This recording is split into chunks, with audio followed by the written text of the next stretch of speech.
Meet the editors. തുടർഭരണത്തിന്റെ ഉയർന്ന ആത്മവിശ്വാസത്തിലോ എന്നതാണ് ചോദ്യം.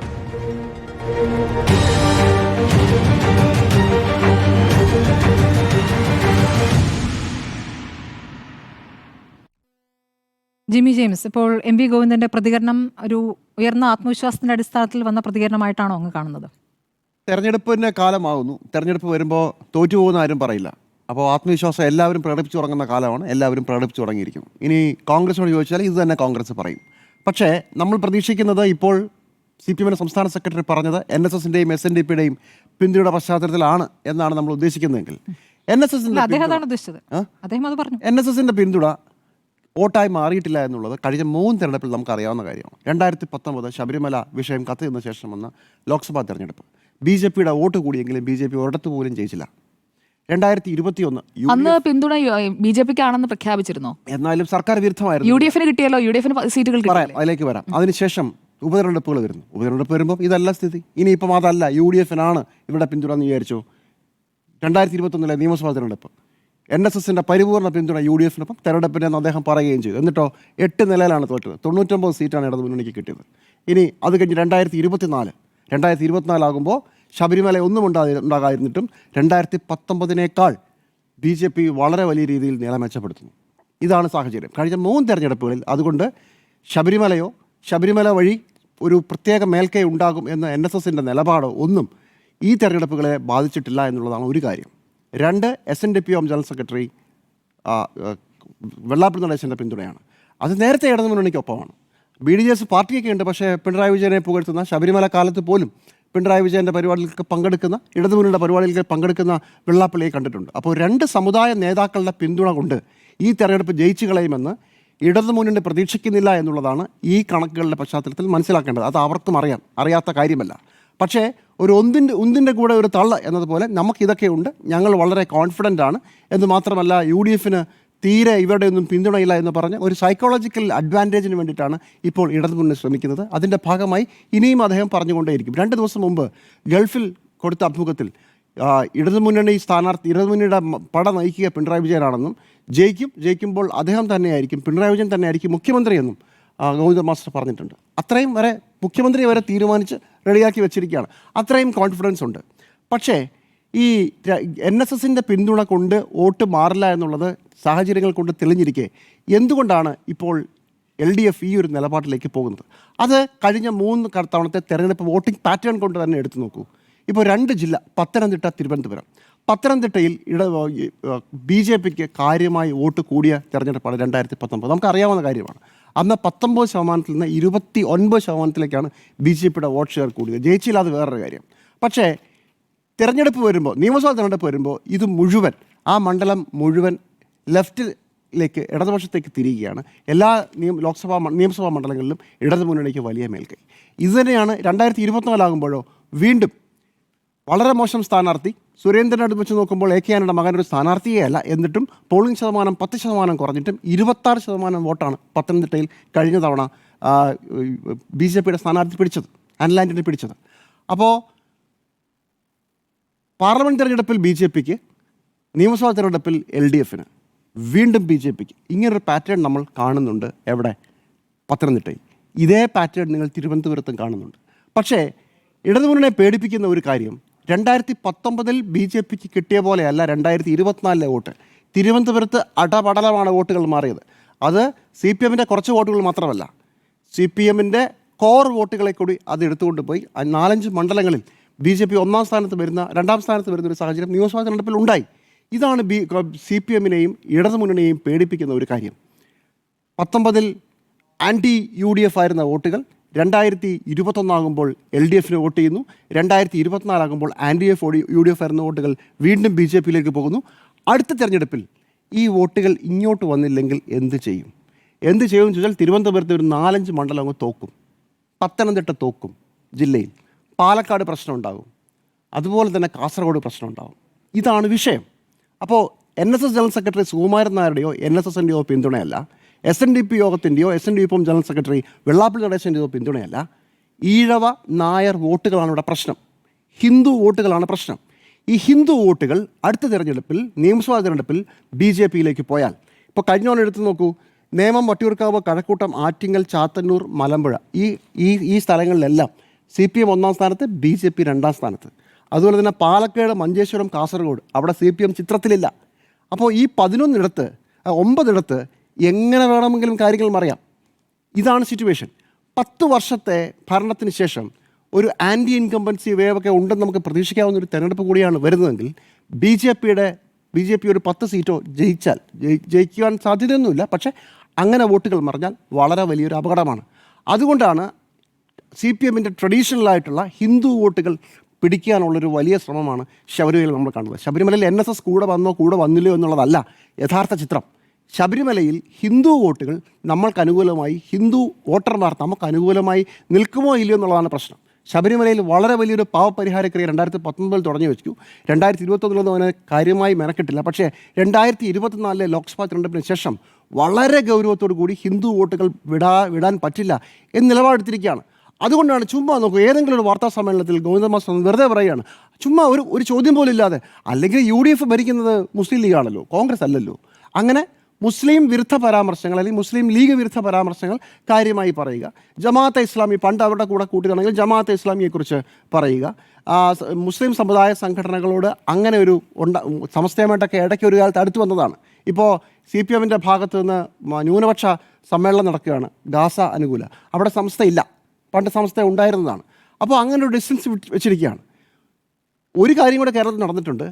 കഴിഞ്ഞ 2024 തെരഞ്ഞെടുപ്പിൽ ചരിത്രത്തിൽ ആദ്യമായി കേരളത്തിലെ ന്യൂനപക്ഷങ്ങൾ വ്യത്യസ്ത ചേരികൾ വോട്ട് ചെയ്തൊരു തെരഞ്ഞെടുപ്പാണ്. മുസ്ലിങ്ങളും ക്രിസ്ത്യാനികളും ഒരുമിച്ച് വോട്ട് ചെയ്തിരുന്ന തൃശ്ശൂരിൽ മാത്രമാണെങ്കിൽ പോലും തൃശ്ശൂരിൽ മുസ്ലിങ്ങൾക്കെതിരെയാണ് ക്രിസ്ത്യാനികൾ വോട്ട് ചെയ്തത്. മുസ്ലിങ്ങൾ എവിടെയാണ് വോട്ട് ചെയ്തത്? അതിൻ്റെ നേരെ ഓപ്പോസിറ്റ് സ്ഥലത്താണ് വോട്ട് ചെയ്തത്. ഇങ്ങനൊരു പ്രശ്നം കൂടി ഉണ്ട്. അപ്പോൾ ഇടതുമുന്നണി പ്രതീക്ഷിക്കുന്നത് ഒരു കാരണവശാലും ഹിന്ദു വോട്ടുകൾ കയ്യിൽ നിന്ന് പോകാൻ പാടില്ല. ന്യൂനപക്ഷ വോട്ടുകളുടെ കാര്യം അവിടെ നിൽക്കുന്നു. ഭൂരിപക്ഷ വോട്ടുകളുടെ കാര്യത്തിലൊരു സ്പ്ലിറ്റ് ഉണ്ടായിരിക്കുന്നു. ആ സ്പ്ലിറ്റും പ്രശ്നമാണ്. ക്രിസ്ത്യൻ വോട്ടുകൾ എങ്ങോട്ട് പോകുന്നുള്ള കാര്യത്തിൽ നമുക്ക് വീണ്ടും സംശയം വരുന്നു. ഇങ്ങനെയൊക്കെ ഉള്ളൊരു സാഹചര്യത്തിൽ വളരെ കൃത്യമായ ഹിന്ദു അപ്പീസ്മെൻ്റാണ് ഇപ്പോൾ CPM നടത്തിക്കൊണ്ടിരിക്കുന്നത്. അത് ഞാൻ നേരത്തെ പറഞ്ഞ പോലെ NSS അല്ല, NSS-ൻ്റെയോ SNDP-യുടെയോ സമുദായ സംഘടനയുടെയോ നേതാക്കളുടെയോ വോട്ടല്ല, ആ സമുദായത്തിലുള്ള ആളുകളുടെ വോട്ടാണ്. എങ്ങാനും BJP-യിൽ പോയ ഒരു 8 മുതൽ 10 സീറ്റുകൾ ഉടക്കിയാൽ കേരള രാഷ്ട്രീയം തന്നെ തിരിഞ്ഞു പോകും.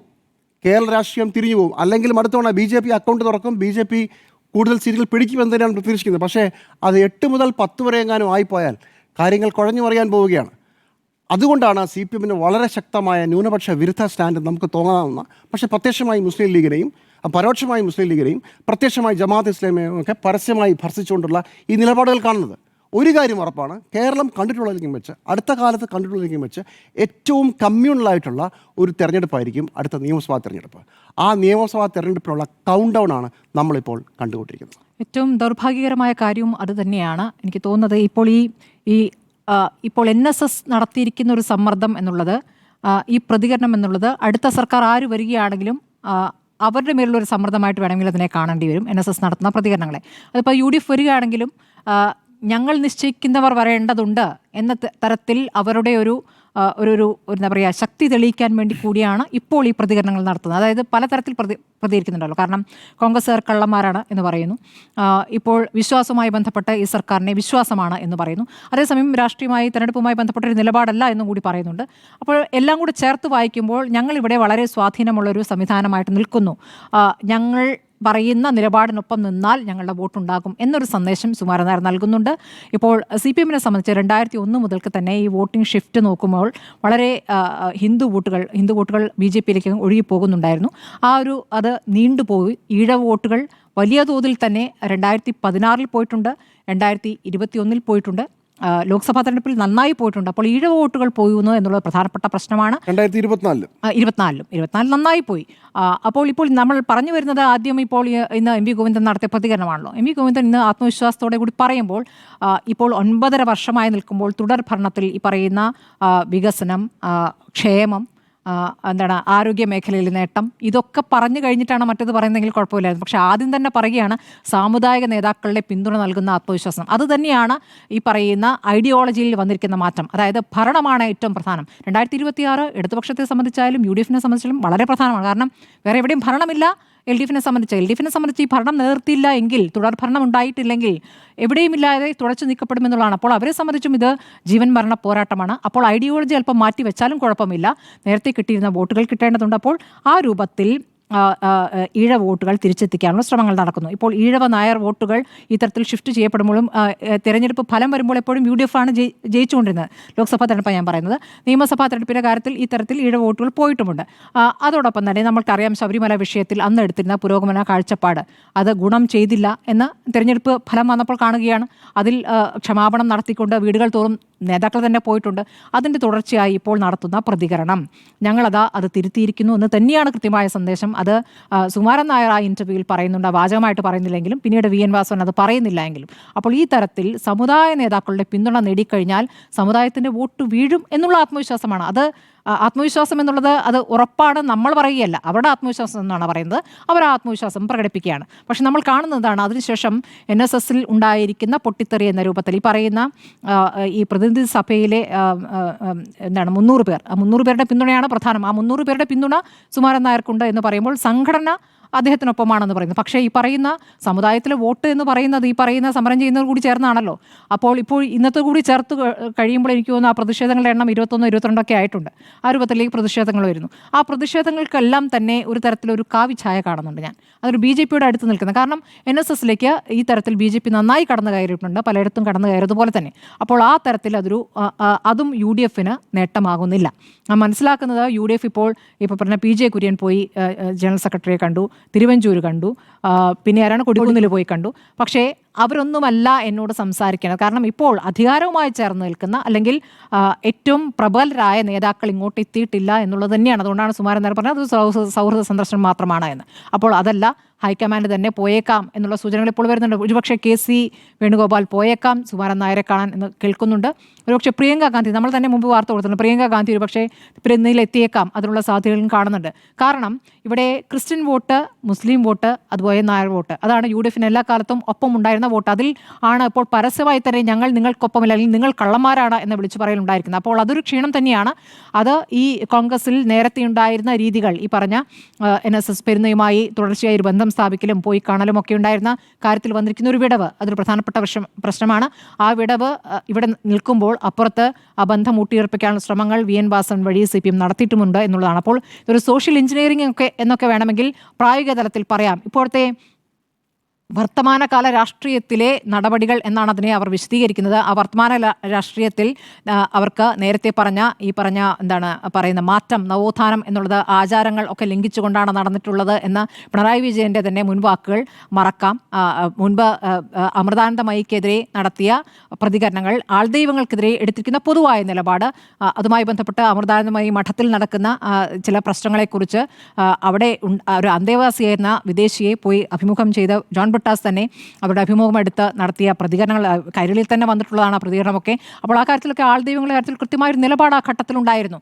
പക്ഷേ ഇപ്പോൾ നമ്മൾ കാണുന്നത് എന്താണ്? മന്ത്രി സജി ചെറിയാൻ പോയി അമൃതാനന്ദമയിയെ ചുംബിക്കുന്നതാണ്. അപ്പോൾ ആ രൂപത്തിലേക്ക് തന്നെ നിലപാട് മാറ്റം, വലിയൊരു ഷിഫ്റ്റ് തന്നെയാണ് നടത്തിയിരിക്കുന്നത്. അങ്ങനെ ചെയ്യുമ്പോൾ അവരെ വിശ്വസിക്കുന്ന അല്ലെങ്കിൽ ആൾദൈവത്തിൽ വിശ്വസിക്കുന്ന, അമൃതാനന്ദമയിൽ വിശ്വസിക്കുന്ന ഭക്തർ മുഴുവൻ വോട്ടായി ഇപ്പോൾ CPMന് പോകുമെന്നുള്ള പ്രതീക്ഷയാണ്. അപ്പുറത്ത് NSS ജനറൽ സെക്രട്ടറി പറഞ്ഞാൽ മുഴുവൻ നായർ വോട്ടുകളും വരും. വെള്ളാപ്പള്ളി നടേശൻ ഇന്ന് പോലും ജാതി പറയും എന്ന് പറയുകയാണ്. ആ ജാതി പറയും എന്ന് പറയുന്ന വെള്ളാപ്പള്ളി അനിഷേധ്യനായ നേതാവാണ് എന്നാണ് ഇന്ന് VN വാസവൻ എടുത്തു പറഞ്ഞിരിക്കുന്നത്. അപ്പോൾ ഈ വർഗീയവാദിയെ ഞങ്ങൾ കൊണ്ടു നടക്കും. ആ വർഗീയവാദിയെ ഇന്ന് ഗവർണറും പുകഴ്ത്തുന്നുണ്ട്. അപ്പോൾ അവിടെ നിന്നും പുകഴ്ത്തലുണ്ട്, ഇവിടെ നിന്നും പുകഴ്ത്തലുണ്ട്. പക്ഷെ എന്നാലും ഞങ്ങൾ വെള്ളാപ്പള്ളിയുമായി ചേർന്ന് തന്നെ നിൽക്കും എന്നുള്ളതാണ് സന്ദേശം. അപ്പുറത്ത് നോക്കൂ, ഈ മുസ്ലിം വോട്ട് ബാങ്കിലേക്ക് പോകാൻ ഭയപ്പെടുന്നുണ്ട്, അല്ലെങ്കിൽ മുസ്ലിം വോട്ട് ബാങ്കിലേക്ക് പോയപ്പോൾ ദേശീയ തലത്തിൽ നമ്മൾ കാണാറുള്ളതാണല്ലോ. ഇപ്പോൾ എന്ത് മുസ്ലിം ന്യൂനപക്ഷം എന്നതിനെ ചേർത്ത് ഒരു വർഗീയം ചേർത്ത് പറയും. ആ രൂപത്തിൽ തന്നെ ഇപ്പോൾ മുസ്ലിം ലീഗിനെ ഒരു ഘട്ടത്തിൽ വിമർശിച്ച് ഈ പറയുന്ന ഈ ജമാഅത്തെ ഇസ്ലാമി അല്ലെങ്കിൽ തീവ്ര നിലപാടുള്ള സംഘടനകളെ ചേർത്ത് എപ്പോഴും ഈ UDFനെ പറയും. മുസ്ലിം ലീഗിനെയും ആ രൂപത്തിൽ പറയാറുണ്ട്, വർഗീയ പാർട്ടിയാണെന്ന് ചില സമയത്ത് പറയും, ചില സമയത്ത് അല്ല എന്ന് പറയും. അപ്പോൾ ആ തരത്തിൽ മുസ്ലിം ന്യൂനപക്ഷത്തെ ആ രൂപത്തിൽ അകറ്റി നിർത്തുന്നു. അത് കൃത്യമായും ഇവിടുത്തെ വോട്ടർമാർ മനസ്സിലാക്കുന്നുണ്ട്. ഈ പറയുന്ന പലസ്തീൻ വിഷയത്തിലൊക്കെ നേരത്തെ തന്നെ CPMനൊരു കൃത്യമായ നിലപാടുണ്ടായിരുന്നതാണ്. അതിൻ്റെ അടിസ്ഥാനത്തിൽ വലിയ പരിപാടികൾ തന്നെ കഴിഞ്ഞ തവണ നമ്മൾ കണ്ടതാണ്. ഈ പറഞ്ഞ സമസ്തയെ അടക്കം ക്ഷണിച്ചുകൊണ്ടുള്ള വലിയ പരിപാടി. പക്ഷേ ഇന്ന് പേരിന് പരിപാടികൾ നടത്തുന്നു, അതും മലബാറിൽ നടത്തുന്നു. അത് പാർട്ടി പരിപാടി അല്ലെങ്കിൽ മുന്നണിയുടെ പരിപാടി മാത്രമായിട്ടാണ് നടത്തുന്നത്. അതിൽ പറയുന്ന സമസ്തയ്ക്കൊന്നും ക്ഷണമില്ല, വേണമെങ്കിൽ വരാം, അത്രയേ ഉള്ളൂ. ആ രൂപത്തിലേക്ക് അത് മാറുന്നു എന്നുള്ളത് ഒരു ഷിഫ്റ്റാണ്. ഇനി യു ഡി എഫിനെ വെച്ച് നോക്കൂ. യു ഡി എഫിൻ്റെ കാര്യത്തിൽ എന്താണ് യഥാർത്ഥത്തിൽ യു ഡി എഫിൻ്റെ ആത്മവിശ്വാസം? ഈ പറയുന്ന ഭരണപരമായ ഒരുപാട് വീഴ്ചകളും പ്രശ്നങ്ങളും ഒക്കെയുണ്ട്. ഇന്ന് പോലും ഒരു പ്രധാനപ്പെട്ട ഗൗരവത്തിലുള്ള വിഷയം വി.ഡി. സതീശൻ വാർത്താ സമ്മേളനത്തിൽ ഉന്നയിക്കുന്നുണ്ട്. അപ്പോൾ ഇത്തരം കാര്യങ്ങൾ ഒരു വാർത്താ സമ്മേളനത്തിലൂടെ പറയുക, അതിനുശേഷം ഒരുപക്ഷെ സഭയിലൊന്ന് പറയുക, അതിലപ്പുറം ഒരു സമരമോ പ്രക്ഷോഭമോ ഒന്നും കാണുന്നില്ല. ഇപ്പോൾ രാഹുൽ ഗാന്ധിയുടെ കാര്യത്തിൽ രാഹുൽ ഗാന്ധിക്ക് വെടിവെച്ച് കൊല്ലുമെന്ന് BJP വക്താവ് പറയുന്ന ആ വിഷയം ഗൗരവത്തിൽ സഭയിൽ ഉന്നയിക്കാൻ സമ്മതിച്ചില്ല എന്നുള്ള പ്രതിഷേധമൊക്കെ നമുക്ക് കാണാം. അവിടെ മന്ത്രി പി രാജീവ് പരിഹസിച്ച് ഓർക്കുന്നുണ്ടല്ലോ, സമരങ്ങൾ കണ്ടത് 2-3 ദിവസം കഴിഞ്ഞിട്ടാണ്. ആ ദിവസങ്ങൾ ഡേറ്റ് അടക്കം പറയുന്നുണ്ട്. അപ്പോൾ അത്ര പോലും അവനവൻ്റെ നേതാവിനെതിരെ പറയുമ്പോൾ അപ്പോൾ ഇറങ്ങണം എന്നുള്ള തോന്നൽ എന്തുകൊണ്ടാണ് ഇല്ലാത്തത്? ആ തരത്തിൽ കോൺഗ്രസ് നേതാക്കൾക്കിടയിൽ ഐക്യമുണ്ടോ എന്ന ചോദ്യം, ഒരു സംശയം, ചോദ്യചിഹ്നമായി അവിടെ നിൽക്കുന്നുണ്ട്. ലീഗിന് അതിൽ എടുക്കുന്ന നിലപാടും പ്രധാനമാകും. കാരണം ഭരണം ഈ 9.5 വർഷം കഴിഞ്ഞ് ഇനി അടുത്ത തവണയും UDF അല്ല ഭരണത്തിലെങ്കിൽ ലീഗും ഒരുപക്ഷെ ഇപ്പോഴത്തെ നിലപാടിൽ നിൽക്കുമോ എന്നുള്ള കാര്യമൊക്കെ സംശയമാണ്. അപ്പോഴും എൻ്റെ ഉള്ളിൽ ഒരു ഇതുള്ളത്, കാരണം ഈ പറയുന്ന ഭൂരിപക്ഷ വർഗീയതയ്ക്കൊപ്പം നിൽക്കുന്നവരെ ലീഗ് പിന്തുണയ്ക്കുമോ? ലീഗ് എല്ലാ കാലത്തും അതിനെ ശക്തമായി എതിർത്തിട്ടുള്ളതാണ്. പക്ഷേ ഭരിക്കാൻ കഴിയാതെ എല്ലാ കാലവും പ്രതിപക്ഷത്ത് നിൽക്കുക എന്നുള്ള എത്രത്തോളം സാധ്യമാണ്? ഈ പ്രായോഗിക രാഷ്ട്രീയത്തിൽ ആരൊക്കെ വരുമെന്നുള്ളതും പ്രധാനമാണ്. ഏറ്റവും അടിസ്ഥാനപരമായി ഇതൊക്കെ തന്നെയാണോ നിർണ്ണയിക്കുക? ജനങ്ങളെ സംബന്ധിച്ച് നല്ല ഭരണമാണോ എന്നുള്ളതാണ് വിലയിരുത്തുകയാണ് ഞാൻ മനസ്സിലാക്കുന്നത്. ഇപ്പോൾ ഇതാ ഈ തദ്ദേശ തെരഞ്ഞെടുപ്പിന് മുൻപ് ക്ഷേമ പെൻഷൻ കൂട്ടാനുള്ള തീരുമാനം, അതായത് ഈ 9.5 വർഷം കൂട്ടാത്ത പ്രകടന പത്രികയിലുണ്ടായിരുന്ന ക്ഷേമ പെൻഷൻ വർധന നടപ്പാക്കാൻ പോകുന്നു. പിന്നെ കുടിശ്ശിക ഉണ്ടാകുന്ന കൊടുക്കാൻ പോകുന്നു. ഇതൊക്കെ ഈ തദ്ദേശ തെരഞ്ഞെടുപ്പിന് മുമ്പ് നമ്മൾ പ്രതീക്ഷിക്കാം. നിയമസഭാ തെരഞ്ഞെടുപ്പിന് മുമ്പും ഈ തരത്തിൽ ക്ഷേമ പദ്ധതികൾ, അതായത് മുൻപ് പ്രഖ്യാപിച്ച് നടപ്പാക്കാത്ത എല്ലാം അവസാന സമയത്തേക്ക് മാറ്റിവെച്ചിരിക്കുന്നു. അതാണ് ഒരു തന്ത്രം. ആ തന്ത്രം വിജയിക്കുമോ എന്നാണ് നമുക്ക് നോക്കേണ്ടത്. ഏതായാലും ആത്മവിശ്വാസത്തിനൊന്നും കുറവില്ല. ആത്മവിശ്വാസം വിജയിക്കുമെന്നുള്ള അഭിപ്രായമല്ല ഞാൻ പറയുന്നത്. ആത്മവിശ്വാസമുണ്ട്. ആത്മവിശ്വാസത്തിൻ്റെ പ്രകടനമാണ് നമ്മൾ കണ്ടത്. ലോക്സഭാ തെരഞ്ഞെടുപ്പിന് ശേഷം എം വി ഗോവിന്ദൻ പറഞ്ഞ ഓർക്കുന്നുണ്ടല്ലോ, ഭംഗിയായി തോറ്റു. അപ്പോൾ ഇപ്പോൾ ജയിക്കും എന്നുള്ള ആത്മവിശ്വാസം. അപ്പോൾ പറയും, പ്രതികരണമൊക്കെ അതങ്ങനെ ഉണ്ടാകും. ശ്രീകാന്ത് ആത്മവിശ്വാസത്തിലാണ് എന്നുള്ളതാണ് എൻ്റെ അഭിപ്രായം. കാരണം എന്ന് പറയുന്നത് 2015 ഇലക്ഷൻ, 2016 ഇലക്ഷൻ്റെ സമയത്ത് SNDP BDJSൻ്റെ ഒരു പാർട്ടിയായിട്ടുണ്ടായി മുന്നോട്ട് പോകുന്ന സമയമാണ്. SNDP അല്ല, വെള്ളാപ്പള്ളി നടേശൻ. അപ്പം ആ സമയത്ത് താമരയിൽ കുടത്തിൽ താമര വിരിക്കാനുള്ള കഷ്ടപ്പാടിലായിരുന്നു വെള്ളാപ്പള്ളി നടേശൻ. അന്ന് വെള്ളാപ്പള്ളി നടേശൻ CPMൻ്റെ കൂടെ ഇല്ല. NSS അന്ന് CPMൻ്റെ കൂടെയോ ഇടതുപക്ഷത്തിൻ്റെ കൂടെയോ ആ സമയത്തും ഇല്ല. കാരണം അന്ന് താക്കോൽ സ്ഥാനത്ത് രമേശ് ചെന്നിത്തലേനെ നിശ്ചയിച്ച് ഭരണം മുന്നോട്ട് കൊണ്ടുപോകുന്ന സമയമാണ്. അപ്പോൾ CPM ഒരു കാലത്തും ഈ പറയുന്ന മതസംഘടനകളുടെ വോട്ടിൻ്റെ ഭൂരിപക്ഷത്തോടുകൂടി ജയിച്ച കാലങ്ങളുണ്ടായിട്ടില്ല. പല കാലങ്ങളും നിങ്ങൾ ശ്രദ്ധിച്ചാൽ മനസ്സിലാവും. 2021 ശരിക്കും ഉമ്മൻചാണ്ടിയുടെ നല്ല ഭരണം എന്ന് പറയുന്ന കാലത്ത്, കാരണം ഉമ്മൻചാണ്ടിയെ വലിയ രീതിയിൽ അറ്റാക്ക് CPM നടത്തുന്നു, സോളാർ വിഷയം പറയുന്നു, അങ്ങനെ വലിയ രീതിയിൽ അദ്ദേഹത്തെ വേട്ടയാടുന്നു എന്ന് പറയുന്ന കാലത്തും ഏറ്റവും കൂടുതൽ കോൺഗ്രസിൻ്റെ ഭരണകാലത്ത്, മുൻ ഭരണകാലത്തെ വെച്ചിട്ട് ഏറ്റവും കൂടുതൽ വികസനം കൊണ്ടുവരാൻ വേണ്ടി ശ്രമിച്ച ഒരു ഭരണസമിതിയും കൂടെ ഉമ്മൻചാണ്ടി സർക്കാർ എന്ന് വേണമെങ്കിൽ പറയാം. 11-16 എന്ന് പറയുന്ന കാലത്ത് ആ സമയത്ത് CPM ജയിച്ച് വരിക എന്ന് പറയുന്നത് അത്ര എളുപ്പമുള്ള കാര്യമല്ല. ആ സമയത്ത് SNDP ഇല്ല, NSS ഇല്ല, ഒരു സംഘടനാ സംവിധാനങ്ങളും ഇല്ല. ആ സമയത്താണ് CPM ഇടതുപക്ഷം ഈ പറയുന്ന 2016 അധികാരത്തിൽ പിണറായി വിജയൻ സർക്കാർ വരുന്നത്. ആ സമയത്ത് ആ അവസാനത്തെ മാസങ്ങൾ നിങ്ങൾ നോക്കിയാൽ അറിയാം. ആ സമയങ്ങളിൽ മുഴുവൻ ഉദ്ഘാടനങ്ങളാണ്. വിഴിഞ്ഞത്തിൻ്റെ ഉദ്ഘാടനം, എറണാകുളത്ത് മെട്രോൻ്റെ ഉദ്ഘാടനം, കണ്ണൂർ എയർപോർട്ട് ഇല്ലാത്ത സ്ഥലത്ത് എയർപോർട്ട് ഉദ്ഘാടനം, അങ്ങനെ ഉദ്ഘാടനങ്ങളോട് ഉദ്ഘാടനമാണ്. അതിനുശേഷം 2016 ഇലക്ഷന് വന്നതിന് ശേഷം നമ്മൾ കാണുന്നൊരു മാറ്റം എന്താണെന്ന് പറയുക. കേരളത്തിൻ്റെ 2018 പ്രളയം ഉണ്ടായി കേരളത്തിൽ. 2021 കോവിഡ് ഉണ്ടായി കേരളത്തിൽ. വലിയ രീതിയിൽ അത്യാഹിതങ്ങളെല്ലാം ഉണ്ടായ കാലമാണ്. ഈ കാലങ്ങളിലെല്ലാം മുന്നോട്ട് വന്നത് വെച്ച് നോക്കുമ്പോൾ ഇന്ന് അതിൻ്റെ എന്തെങ്കിലും പരിണിത ഫലം കേരളം അനുഭവിക്കുന്നുണ്ടോ എന്ന് വെച്ചാൽ ഒന്നും അനുഭവിക്കുന്നില്ല എന്നുള്ളത് മാത്രമല്ല, ഒരു മലയാളിക്കും അതിനെക്കുറിച്ച് ഓർമ്മ പോലും ഇല്ലാത്ത കാലമാണ്. അങ്ങനെ ഓർക്കുന്നു പോലുമില്ല മലയാളി. 2018 അങ്ങനെ ഒരു പ്രളയം ഉണ്ടായെന്നും 2021 കോവിഡ് ഉണ്ടായെന്ന് പോലും ഓർക്കുന്നില്ല. കാരണം എന്തുകൊണ്ടാണ്? ആ ഓർക്കാത്ത വിധത്തിൽ കേരളത്തിലെ ജനസംവിധാനങ്ങളെ മാറ്റാൻ പിണറായി വിജയൻ സർക്കാരിന് കഴിഞ്ഞു എന്നുള്ളതാണ്. ഇനി വേറൊരു കാര്യം ഞാൻ പറയാം. ഈ കാസർഗോഡ് തുടങ്ങി തിരുവനന്തപുരം വരെ നാഷണൽ ഹൈവേ ആയിരുന്നു. നാഷണൽ ഹൈവേൻ്റെ സ്ഥലം ഏറ്റെടുത്ത് കൊടുത്തു മാത്രമല്ല, സ്ഥലം ഏറ്റെടുത്ത് നടപ്പിലാക്കാൻ കഴിഞ്ഞത് ഈ പറയുന്ന പിണറായി വിജയൻ സർക്കാരാണ് എന്ന് ആയതുകൊണ്ട് മാത്രമാണ് എന്ന് വിശ്വസിക്കുന്ന ആളാണ്. 45 മീറ്റർ വീതിയിൽ നാഷണൽ ഹൈവേ കാസർഗോഡ് തുടങ്ങി തിരുവനന്തപുരം. ചിലപ്പോൾ അതിൻ്റെ പണം കൂടുതൽ മുടക്കിയത് കേന്ദ്ര സർക്കാരായിരിക്കാം. നാഷണൽ ഹൈവേ ആണല്ലോ, അവരാണ് മുടക്കേണ്ടത്. പക്ഷേ എന്താണ് ഇങ്ങനെ ചെയ്യാൻ കഴിഞ്ഞത്? ഇതിന് മുൻപിലിൽ നിന്നതും അദ്ദേഹത്തോട് ആൾക്കാർ പോയി ചോദിക്കുന്നില്ലല്ലോ. ഇപ്പം ഞാൻ ഉദാഹരണം പറയാം. ഇപ്പം ഇത് UDF സർക്കാരിൻ്റെ കാലത്താണ് നടപ്പിലാക്കാൻ വരുന്നെങ്കിലുണ്ടല്ലോ, മലപ്പുറത്തെത്തുമ്പോൾ ലീഗ് ഇടപെടും. അതിനകത്ത് തൊടണ്ട എന്ന് പറയും. കോട്ടയത്ത് എത്തുമ്പോൾ പിന്നെ MC ആ ഭാഗത്തേക്ക് വരുന്ന സമയത്ത് ആരിടപെടും? കേരള കോൺഗ്രസ് ഇടപെടും. ഇതിനകത്ത് ഈ പരിപാടി നടക്കില്ല എന്ന് പറയും. അങ്ങനെ പല സ്ഥലങ്ങളിലും വികസനത്തെ ഈ രാഷ്ട്രീയത്തിൻ്റെ ഘടകകക്ഷികൾ ഇടപെട്ട് ബ്ലോക്ക് ചെയ്യലാണ്. ഞാൻ ഉദാഹരണം പറഞ്ഞുതരാം. എന്താണ് ഞാൻ പറയുന്നത്? ഈ ബാർക്കോഴ കേസ് വരുന്ന സമയത്ത് ഈ CPM-ൻ്റെ ഇടതുപക്ഷ സർക്കാരിൻ്റെ ഭാഗത്തെ ഒരു ഘടകകക്ഷിക്കെതിരെയായിട്ട് ഒരു ബാർക്കോഴ കേസാണ് വരുന്നതെങ്കിൽ അതിനെ ഒറ്റക്കെട്ടായി നിന്ന് നേരിടുക ചെയ്യുക. UDF-ൻ്റെ ഭാഗത്ത് അങ്ങനെയല്ല. UDF-ൻ്റെ ഭാഗത്ത് KM മാണിക്കെതിരെ വന്നാൽ KM Mani അനുഭവിച്ചോളുക, KM Mani രാജിവെച്ചോളുക, KM Mani കുടുങ്ങിക്കോളുക. ഇതൊരു ശൈലിയാണ് കോൺഗ്രസ്, UDF-ൻ്റെ ശൈലിയാണ്. ആരൊറ്റപ്പെടുന്നോ, ആര് പ്രശ്നത്തിൽ പോകുന്നോ അവരെ തള്ളി പറഞ്ഞ് മുന്നോട്ട് പോകുക എന്നുള്ളതാണ് UDF-ൻ്റെ ശൈലി. ആ ശൈലി വെച്ചിട്ട് മുന്നോട്ട് പോകുന്നതുകൊണ്ടാണ് ഞാൻ അങ്ങനെ പറഞ്ഞത്. അതുകൊണ്ട് എന്താണ് കേരളത്തിൽ വികസനം കൊണ്ടുവരിക എന്ന് പറഞ്ഞാൽ അത്ര എളുപ്പമല്ല. ഞാൻ നിങ്ങളൊരു ആയിക്കോട്ടെ, ഞാൻ പറയുന്നത് കേരളത്തിലെ വ്യവസായികളുടെ കാര്യം നിങ്ങൾ നോക്കിയുള്ളൂ. വ്യവസായികളുടെ നിങ്ങൾ ഒരു 50 വ്യവസായികളുടെ യോഗം വിളിച്ചിട്ട് ചോദിച്ചു നോക്കൂ എന്തൊക്കെ പ്രശ്നങ്ങളാണ് കേരള വ്യവസായി ബന്ധപ്പെട്ടുള്ളതെന്ന്. 80% ആൾക്കാർ UDF-ൻ്റെ കാലത്തെ അപേക്ഷിച്ച്, ഞാൻ പറഞ്ഞത് കേരളം വ്യാവസായിക സൗഹൃദ സംസ്ഥാനമാണെന്ന് വിശ്വസിക്കുന്ന ആളാണ് ഞാൻ. പക്ഷേ മറ്റുള്ള സംസ്ഥാനങ്ങളെ അപേക്ഷിച്ച് ഇപ്പോൾ കർണാടകയിലും തെലുങ്കാനയിലും പിന്നെ തമിഴ്നാടിനെയൊക്കെ വെച്ച് അപേക്ഷിച്ച് അതിനേക്കാളും വ്യവസായ സൗഹൃദമായി കേരളം മാറിയിട്ടുണ്ടെന്നുള്ളതാണ് പ്രത്യേകത.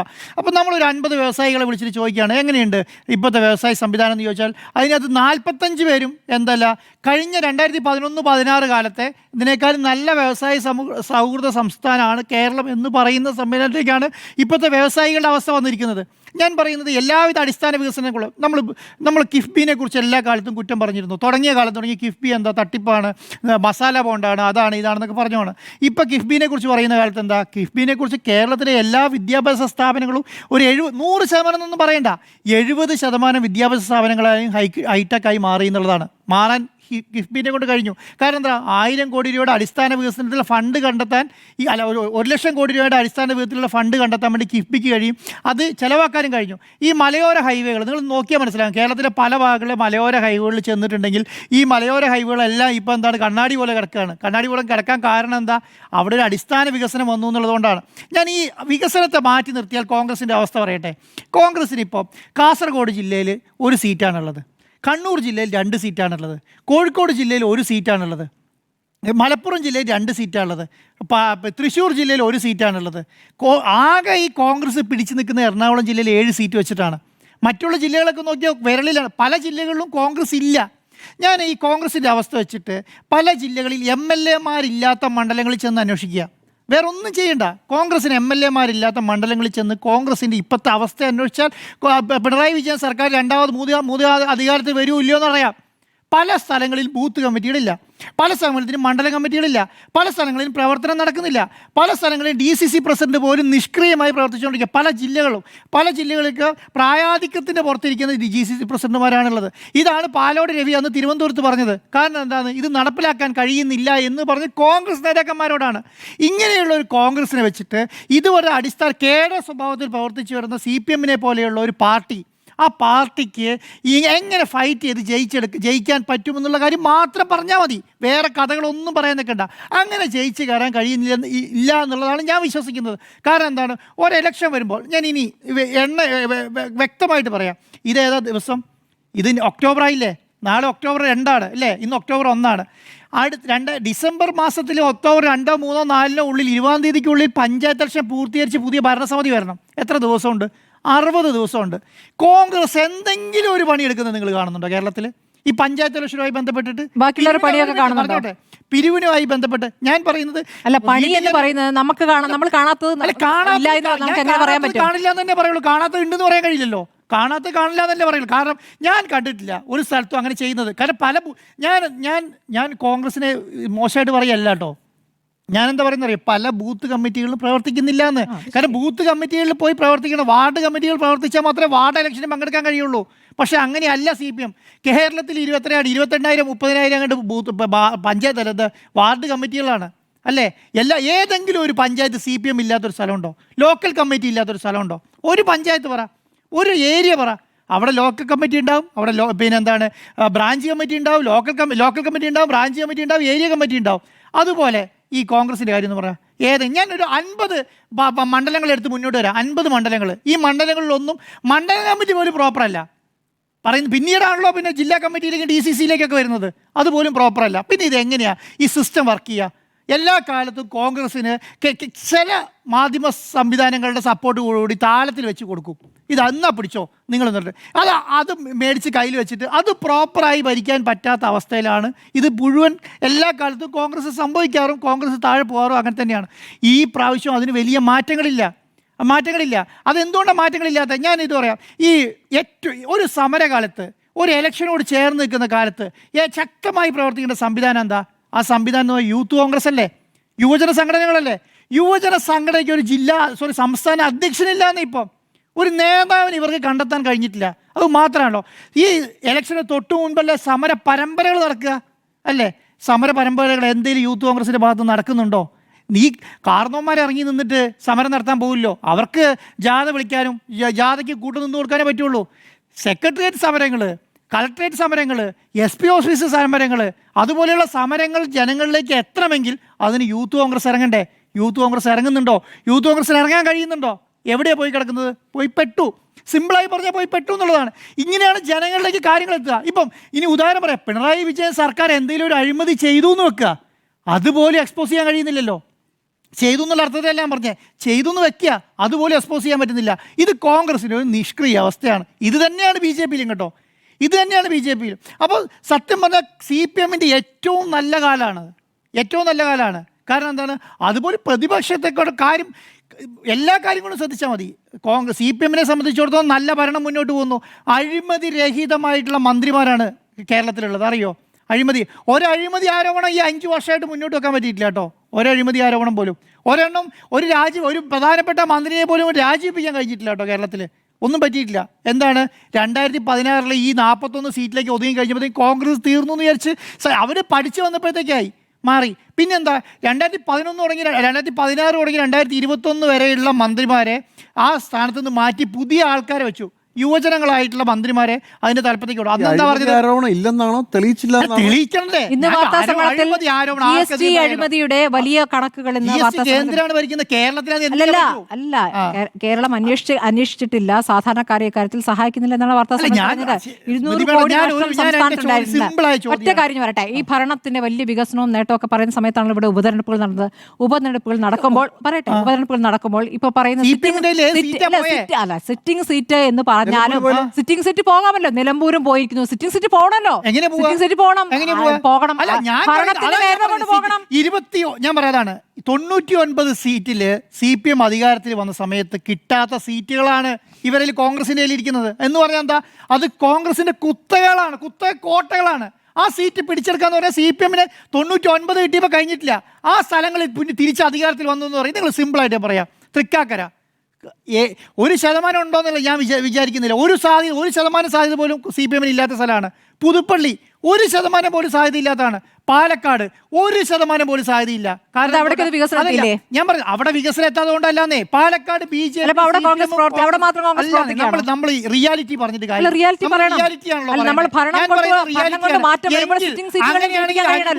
അനുകൂല സംവിധാനമാണ് കോൺഗ്രസിന്റെ കയ്യിൽ ഉണ്ടായിരുന്നെങ്കിൽ ചേലക്കര കിട്ടണ്ടായിരുന്നോ? കിട്ടിയോ? ചേലക്കര എങ്ങനെയാണ് വിജയിച്ചത്? മുഹമ്മദ് പറയുന്ന ഒരാളുടെ കുത്തക മണ്ഡലത്തില് ഈ PV അൻവറിന്റെ കഴിവ് കൊണ്ട് പിടിച്ചെടുത്ത ഒരു മണ്ഡലം. അതാ നമ്മൾ റിയാലിറ്റി ആണല്ലോ പറയേണ്ടത്. പിടിച്ചെടുത്തൊരു മണ്ഡലം. PV അൻവർ അവിടുന്ന് പോയി കോൺഗ്രസിന് അനുകൂലമായിട്ട് നിന്നില്ല, മാറി നിന്ന് മത്സരിക്കുന്ന സമയത്ത് അവിടെ കോൺഗ്രസേ ജയിക്കുള്ളൂ. അതിന് വലിയ മാറ്റമൊന്നും പറയില്ല. ഞാൻ പറഞ്ഞത് കിട്ടണമായിരുന്നെങ്കിൽ കോൺഗ്രസ് അനുകൂല ട്രെൻഡ് കേരളത്തിൽ ഉണ്ടായിരുന്നെങ്കിൽ കിട്ടേണ്ടിയിരുന്ന മണ്ഡലം ചേലക്കരയാ. കിട്ടിയിട്ടില്ല. അപ്പം നമ്മളിത് പറഞ്ഞിട്ട് പോകേണ്ടത് എന്താണ്? നിങ്ങൾ തന്നെ പറഞ്ഞോളൂ. മുന്നത്തെ തെരഞ്ഞെടുപ്പിൽ നിന്ന് എത്ര വോട്ട് കുറഞ്ഞിട്ടാണ്? ഞാൻ എന്താ പറയുന്നത് അറിയോ? നിങ്ങളെ കൊണ്ട് കാസർഗോഡ് ജില്ലയിൽ എത്ര സീറ്റ് പിടിക്കാൻ പറ്റും? കണ്ണൂർ ജില്ലയിൽ എത്ര സീറ്റ് പിടിക്കാൻ പറ്റും? വയനാട് ജില്ലയിൽ എത്ര സീറ്റ് പിടിക്കാൻ പറ്റും? കോഴിക്കോട് ജില്ലയിൽ എത്ര സീറ്റ് പിടിക്കാൻ പറ്റും? മലപ്പുറം ജില്ലയിൽ എത്ര സീറ്റ് പിടിക്കാം? ഇത് പറ കണക്ക്. ആ കണക്ക് പറയാൻ ഞാൻ എടുത്ത് മുന്നോട്ട് വെച്ചാൽ ഓരോ മണ്ഡലം എണ്ണിയെ വിളിച്ചുതരാം. കോൺഗ്രസിന് കിട്ടുന്നത് 0 ചില മണ്ഡലങ്ങളിൽ ഇപ്പോൾ എനിക്ക് 100% ഉറപ്പുണ്ട്. കാരണം അവിടെയൊന്നും ഒരു സംവിധാനമില്ല. പത്തനംതിട്ടയിലൊന്നും DCC കമ്മിറ്റികൾ ഓപ്പൺ ചെയ്ത് വർക്ക് ചെയ്ത് ചില ദിവസങ്ങളിലാണെന്ന് പറയുന്നത്. സത്യമായിട്ട് ഞാൻ പറയാം. അവിടെ പറയുന്ന ആരെന്നറിയാം? PJ കുര്യൻ എന്ന് പറഞ്ഞാൽ അവിടെ തലതൊട്ട നേതാവിൻ്റെ പേരാ. അദ്ദേഹമാണ് പറയുന്നത് അവിടെ പല സ്ഥലങ്ങളിലും ബൂത്ത് കമ്മിറ്റികളും മണ്ഡലം കമ്മിറ്റികളും വർക്ക് ചെയ്യുന്നില്ല എന്ന്. പാലോട് രവി എന്ന് പറയുന്ന DCC പ്രസിഡന്റാ. അദ്ദേഹമാണ് പറയുന്നത് എന്ത്, അവിടെയുള്ള ബൂത്ത് കമ്മിറ്റിയിൽ പ്രോപ്പറായി വർക്ക് ചെയ്യുന്നില്ല, നിങ്ങൾ ചെയ്ത്. ഇതാരും CPM-മാരും കോൺഗ്രസ്സുകാരല്ല പറയുന്നത്, കോൺഗ്രസിൻ്റെ നേതാക്കന്മാരാണ് പറയുന്നതെന്ന്. അതുകൊണ്ടാണ് പറയുന്നത്. അല്ലാതെ നമുക്ക് ഞാനതുകൊണ്ട് റിയാലിറ്റി വെച്ചിട്ട് പറയുന്നു എന്ന് പറയുന്നത്. പല ജില്ലകളിലും പല മണ്ഡലങ്ങളിലും പിടിച്ചെടുക്കാൻ പറ്റുന്നില്ല. അങ്ങനെയുള്ള ഒരു കോൺഗ്രസിന് അധികാരത്തിൽ വരല് ഒരിക്കലും നടക്കാത്ത കാര്യമാണ് ഇപ്പോഴത്തെ സിറ്റുവേഷനിൽ. പിന്നെ വലിയ മിറാക്കിൾ സംഭവിക്കണം. ആ മിറാക്കിൾ സംഭവിക്കണമെങ്കിലോ കോൺഗ്രസ് നേതാക്കന്മാരെ ഇറങ്ങി പണിയെടുക്കണം. വീട്ടിലിരുന്ന് കോൺഗ്രസ് നേതാക്കന്മാരെ അങ്ങോട്ടും ഇങ്ങോട്ടും കുറ്റം പറയുകയും എന്തെങ്കിലും സപ്പോർട്ട് ചെയ്യുന്ന മാധ്യമങ്ങളെ ചീത്ത പറയുകയും ചെയ്തിട്ട് കിട്ടാൻ പോകുന്നില്ല എന്നാണ് ഞാൻ പറഞ്ഞത്. ആരെങ്കിലും ഒന്ന് സപ്പോർട്ട് ചെയ്യാൻ തീരുമാനിച്ചാൽ അവരെ ചീത്ത പറഞ്ഞുകൊണ്ടിരിക്കും. ഒരു നേതാവ് CPM-ൻ്റെ പ്രശ്നം എന്താ, ഒരനുകൂലമായ പാർട്ടി ഒരു നിലപാടെടുത്ത് ആ നിലപാടുമായിട്ട് മുന്നോട്ട് പോകും. കോൺഗ്രസിന്റെ അവസ്ഥ എന്താ അറിയോ, പാർട്ടി ഒരു നിലപാടെടുത്താൽ അതിന് 5 അഭിപ്രായങ്ങൾ വേറെയാണ്. അതുകൊണ്ടാണ് അധികാരത്ത് വരാത്തത്. അതുകൊണ്ടാണ് താഴേക്ക് വളരുന്നത്. നിലപാടുണ്ടാവണം പാർട്ടിയായിട്ടുണ്ടെങ്കിൽ. DCC അധ്യക്ഷൻ പറയുന്നത് കേൾക്കാനുള്ള മാന്യതയും ബഹുമാനവും പാർട്ടി നേതാക്കന്മാർ കാണിക്കണം. അതാണ് ഞാൻ പറയുന്നത്. രാഹുൽ ഗാന്ധി ബീഹാറിൽ യാത്ര നടത്തുമ്പോൾ ഇവിടെ BD കമ്പനി ഒന്ന് പോസ്റ്റ് ഇടുകയാണ്. പിന്നെ എങ്ങനെയായി പാർട്ടി നന്നാവുക? രാഹുൽ ഗാന്ധി എന്തുകൊണ്ടിട്ട് ഈ പറഞ്ഞ വോട്ട് ചോദ്യക്കെതിരെ സമരം നടത്തിക്കൊണ്ടിരിക്കുക BJP-ക്കെതിരെ. അപ്പോൾ അവർക്ക് അനുകൂലമായ നിലപാട് സ്വീകരിക്കുന്നത് ഈ സംസ്ഥാനത്ത് നിന്നാണ്. KPCC പ്രതിപക്ഷ നേതാവ് ഒരു കാര്യം പറയും, രാഹുൽ മാങ്കൂട്ടത്തിലെ മാറ്റി നിർത്തിയിരിക്കുന്നു, രാഹുൽ മാങ്കൂട്ടത്തെ സസ്പെൻഡ് ചെയ്തിരിക്കുന്നു, ഇനി എന്താ ഇദ്ദേഹമായിട്ട് ബന്ധമില്ല. അപ്പോഴത്തേക്കും മറ്റ് നേതാക്കന്മാർ പോയി ഇപ്പോൾ കെട്ടിപ്പിടിക്കുകയാണ്. എന്നിട്ട് ചില ആൾക്കാർ കൂട്ടിക്കൊണ്ട് നടക്കുകയാണ്. ഇതാണോ നിലപാട് സ്വീകരിച്ചോളൂ. ഒരു നിലപാടായിരിക്കും, അത് പാർട്ടിയുടെ നിലപാടായിരിക്കണം, അത് നേതാവിന്റെ നിലപാടായിരിക്കണം. നമ്മുടെ വിഷയം NSS കൊണ്ട് CPM അതാണ് ഞാൻ പറഞ്ഞത്. അതാണ് ആദ്യം ഞാൻ പറഞ്ഞത്. NSS കൊണ്ടോ SNDP കൊണ്ടോ അല്ല CPM പോലെയുള്ള പാർട്ടികൾ അധികാരത്തിൽ വന്നിട്ടുള്ളതെന്ന് ഞാൻ പറയുന്നത്. അതുകൊണ്ടാണ് ഞാൻ പറഞ്ഞത്. അങ്ങനെ അതിന്റെ ഒരു സപ്പോർട്ടും കൂടെ കൂടുതൽ കിട്ടിയാലുണ്ടല്ലോ നിങ്ങൾ ഉദ്ദേശിക്കുന്നതിനേക്കാൾ അപ്പുറത്തേക്ക് പോകും.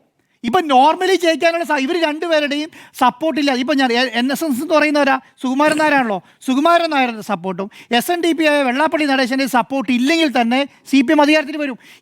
ഇവരുടെ സപ്പോർട്ടും കൂടെ കിട്ടിയാൽ കൂടുതൽ വിജയത്തിലേക്ക് വരുമെന്നാണ് ഞാൻ പറഞ്ഞത്. ഇത് കോൺഗ്രസിന് ഈ പറഞ്ഞ സംവിധാനം ഒന്നും ഇല്ലതാനും ഇവരുടെ ഒരു സപ്പോർട്ട് ഇല്ലതാനും. ഇപ്പം നിങ്ങൾ പറയുന്നതാണെങ്കിൽ ഇപ്പം സുകുമാരൻ നായരുടെ സപ്പോർട്ടില്ലല്ലോ കോൺഗ്രസിന്, SNDP-ൻ്റെ വെള്ളാപ്പള്ളി നടേശൻ്റെ സപ്പോർട്ടും ഇല്ല. അത്ര ഇവിടെ കൂടുതൽ കിട്ടുമെന്ന് പറഞ്ഞാൽ നിങ്ങൾ അവിടെ കുറയ്ക്കണ്ടേ? അവിടെ കുറയ്ക്കുന്നില്ലല്ലോ. അവിടെ കിട്ടുമെന്ന് പറയും, ഇവിടെ കിട്ടിയാൽ കിട്ടൂല എന്ന് പറയും. അതവിടുത്തെ ന്യായമാണ്. NSS കൊണ്ട് അങ്ങനെ ഒരു ഇമ്പാക്ട് ഉണ്ടായിട്ടില്ല.